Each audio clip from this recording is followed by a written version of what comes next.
Do you know what's crazy? I used Richards Bay as my example when I said Kaizer Chiefs is a normal PSL team. They're peers about Richards Bay. Those are the teams that you have to go beat. Lo and behold, you go out versus a Richards Bay team that has gone through a little bit of turmoil. Coach Vusmuzi Vilakazi, Abu Papi Zotwani coming into the team and doing all the things that they've been doing. But it's not the best of Richards Bay. Yet they come out and they beat you 2-0. I'm going to say it again. The football at times looks exciting. The play at times looks exciting. You see them combining it. They're busy combining and doing all those things. But combining doesn't win you games. Scoring does.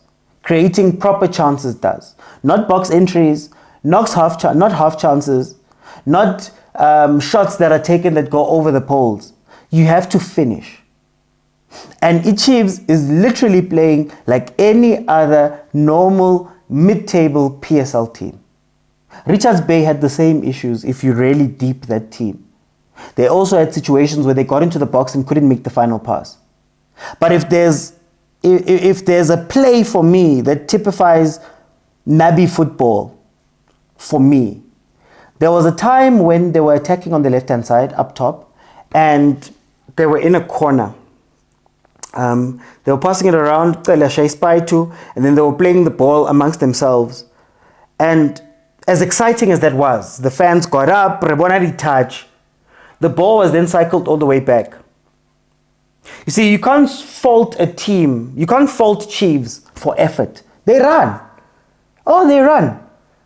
Yeah, they even look exciting when they're running, changing positions. Lilepos now on the left wing. Hey, look at Wemdu's running. Oh, this looks dangerous. This looks whatever. You can't fault them for that. But I feel like right now this team needs coaching. And I feel like right now this team needs structure. Because the same excitement that you get when 6 players are attacking and they're all running into the box, and then inevitably there's a pass that goes wide, that goes skew, and it gives the other team a chance to attack, and we find ourselves on the other side of the pitch having 2v2s or 3v2s at times. There's a lack of balance. So I want to speak on 2 things now. I want to speak on the attack. I don't think it's sustainable to have 6 of your players running into the box every single time, especially if all of them are running on their own accord. It doesn't seem like there's a positioning. It doesn't seem like they're being told, do run here, you run there. I think they're being allowed their creativity, which you can do if you're attacking with 3 players. If you're attacking with 2 players, if you're attacking with 4 players, maybe at a stretch, you can do, because at the very least, there's 6 players back there or 7 players back there that can keep some sort of structure defensively. But the issue that I have with the Kaizer Chiefs is, as great as we look going forward, we make other teams look so good because of our recklessness in attack. I don't know how many times Richards Bay, Untundwana, Nabombutuma got up the pitch and were a pass away. And I'm talking top of the box, cut back, there's nobody there. It just so happens to be behind the runner that's coming in. That happened, I think, once or twice. It's one of those where we are on the counter-attack, we're trying to play a ball through. There was a ball that was played through that was just a little bit too long. Otherwise, it would have been a pass that split 2 defenders. We cannot keep exposing Abo Miguel. We cannot keep exposing our defense. The other thing I want to speak about with Coach Nebi is the changes. I will say again that Unebi doesn't make tactical changes. He makes refreshing changes. So he wants to bring in fresh legs. That's basically what it is. It's not to change the way that the game is being played. So Solomon's was doing the same, has the same errors that Frostler has, even though they're 2 different players. And maybe to his credit, Solomon's is better at coming back and tracking back. We saw Castillo coming in with Sereno. We've seen Kele. Tetwa, we've seen all of these guys all do the exact same thing. And personally, I think that's where Coach Nabi needs to change it a little bit. Okay, so I know I stopped the video a lot, and a lot of you are wondering, why are you asking for money? So I wanted to show you. I asked for money because I want to do more of this. Huh? But the truth of the matter is that it took over an hour in order just to render that shot. And it takes even longer when I'm doing my normal content because, guys, here's the unsung hero of the channel.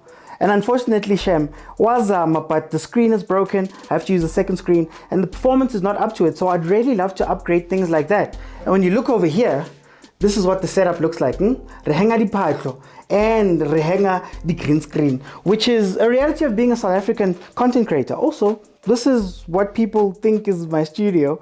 It's actually my house. So if you still don't know that I'm doing all of this from my home, then I don't know. But that is essentially what I want to do. More of these cool things. But I need you guys to please help me out by donating 50 Rand or more into this account. You know, we're fighting for multi-choice. And multi-choice, but there are subscription models all over the place. And I'd love to give the biggest quality while also being able to pay my rent and do things like that. That is where your money is going. And I promise to give you only the best content that I can if you do throw something in. So I just wanted to show you guys what I want to do with your money. I want to take this South African football and fulfill my dream of taking it into the future. But thank you guys so much. Remember, this is the bank account that you deposit into. Get back into the video. What's also frustrating tactically is he spoke about not having the profile of player, a tall profile of player in his press conference. But you don't put Ranga into the team. And then you start crossing to Dupree's. Because there's two phases to Chiefs games. There's two phases. Number one is when everybody's excited. Everybody's running. It's 0-0. They're all going. They're all trying to get something. They're all moving. They're all running. You know, it's not working out because they don't have somebody who can play the final ball, right? But they're running. Then there's the secondary part where it becomes desperate. And you start seeing cross after cross after cross after cross, which is fine if Lilepo's there.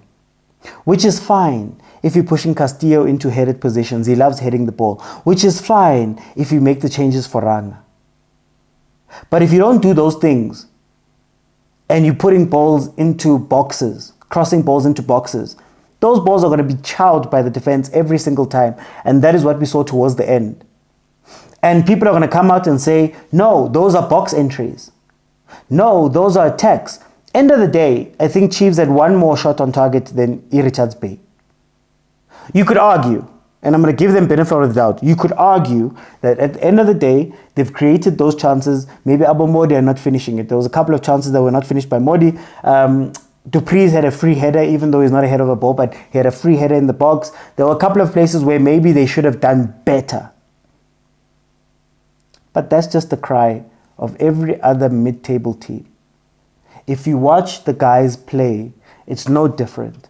Outside of the fact that maybe we still view Chiefs as being one of the bigger teams in the league. But the truth is, these are the games that you have to go win. These are the games versus the Natal Rich Boys. No disrespect to them. That you have to go win. These are the games where you have to take your CAF Champions League experienced guys, Bosirino, where you have to take your guys that come from overseas, Abotele, where you have to take your national team players, Abotove, Abototli. These are the games where your coach who comes from Morocco and is coached in Zambia, not Zambia, Tanzania, and he's coached in Morocco, and he's such a high level in all of that stuff. On the other side, Kibo Papizo Twan. And I don't want to be disrespectful to Papizo Twan, but CV on CV, Kibo Papizo Twan, he's just started coaching this year, essentially, well, at the highest level. You're looking at Abontsundwana, who are great players, even though I don't understand why he plays on the left-hand side, but they're players that come from a relegation battle last season. And you cannot put them away. That is how those teams become your peers. That's why we're all in the same place. On Richards Bay, I think they play a great attacking football, but I'm still worried about the positioning of Nsundwana. I don't know why every coach puts him on the wing.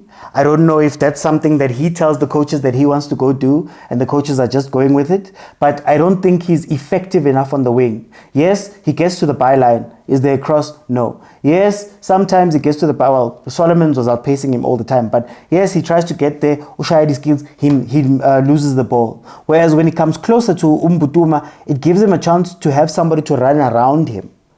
And he can be a center forward, a target man. And maybe that's what you need him to play in order to be successful. But Insanity is doing the same thing over and over and over again, expecting a different result. And that is what we're seeing with Nsundwana over and over and over again. And the coaches seem to trust him in that position. Yeah, it's up and down. There's more losses than wins at Kaizer Chiefs right now. And it's not that you must tell the coach to leave or anything like that, but let's be honest now. We've never conceded this much. No coach, I believe in the PSL era at Chiefs, has conceded this much at this point in the season. Even Kevin Johnson, even Tseki, even Atazwani, even Gavin Hunt, even Millendorp, Steve Kompela, none. That's number one. Number two, no Chiefs coach has had this many losses at this point in the season. So I think it's time again for us to be realistic and say, listen, this is the situation. You may love Nabi, you may have loved Atazwad, you may have loved whoever, but the numbers don't lie. And I don't think Chiefs is the 10th worst team in the league. I don't think Chiefs should be where they are right now. And something needs to happen because results need to come.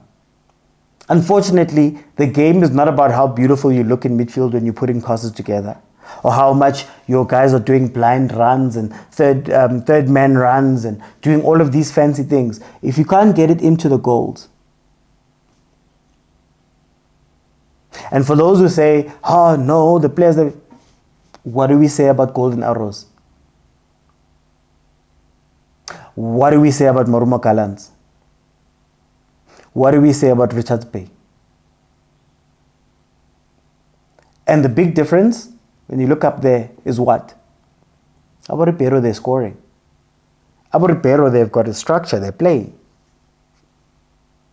Abo Pirates, they're up there.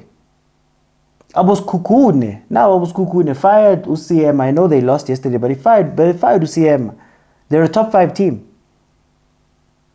Abo Polokwane City, Abo Stellenbosch. How many teams is it going to take for us to realize that, no, you can actually coach these guys, and you can actually get results, and you can actually come with a plan, and you can actually do something. It would be one thing if it was just random, but now these are records that are being broken now.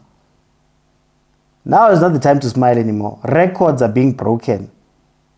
Imagine holding the record of all of the Chiefs teams, whether they've been bad or good, whether it was transfer, ban season, whether it was ever. If these records are now being broken, we need to start being honest. And it doesn't mean you fire, but it means that questions must be asked and answers sought. But I want to give Richards Bay credit as my last words. Well worth the win. I don't think they sat down. I think towards the end, obviously, as the team that's leading, you sit back, you absorb pressure. That's where the 20-odd shots that Kaizer Chiefs took came from. But I mean, you're leading 2-0. There's no need for you to go too hard. You just need to control, right? So well done to Richards Bay. Got their 2 goals. And yeah, they got the 3 points. I'll see you guys on the next one. Shout out Papizo Twani, man. One of my favorite players growing up. It's great to see them moving into coaching and doing okay, man. He's still got a lot to do, but we'll see how it goes. Bye, everyone. I'll see you on the next one.